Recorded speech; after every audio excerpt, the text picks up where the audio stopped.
Evo je.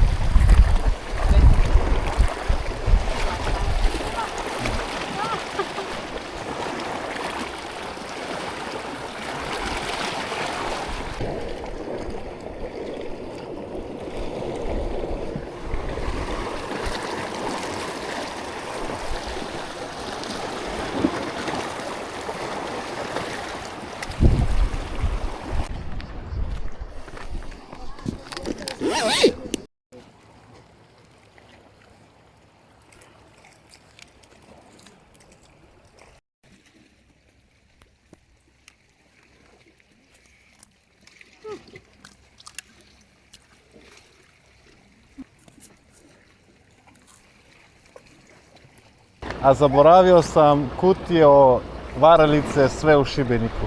A koje, za kaj? A zaboravio sam. A koje varalice, za kaj treba? Ma sve imam sve.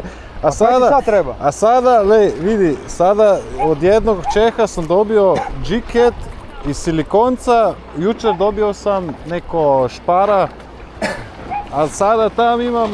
Od silikonce? Pa, dobro. Hoćeš? Hoćem. Neke manje. Manje? Da. Svi su mi Ultralight. A nemam udice. Imam ja džik. Imaš udice? Da, imam jednu. Dobio sam od Čeha. Dovoljno. Ne, pa evo ti, ja ih ne koristim. Jer trebam uhvatiti jednu sitnu da ju ostavim, vidi tamo imam, imam pripremljeno za live na živu ješku, a treba mi ješka. Ili neki šarun ili nešto da primje. Išao sam u Pelješac na more. Imam. Imaš? Velika? Da. A? Nešto je. Urada ili šta?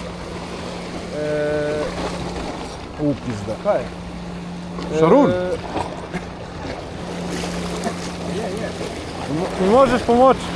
Vidite je podmokat, još sam tači, ali... Imam u ovi torbi imam. Sve baci van. Kaj? Taman.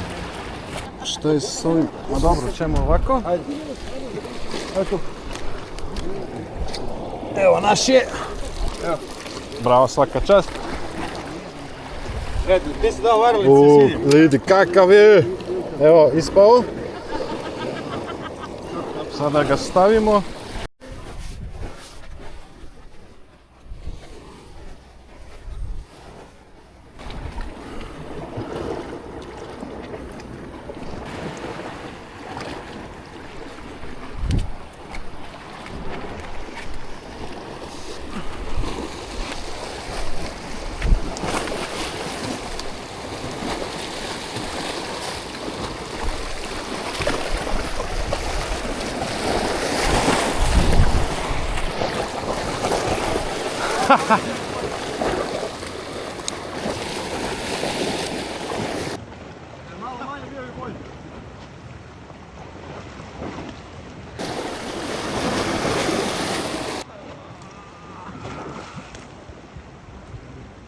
A sada Bite Runner da zapjeva i to prismo.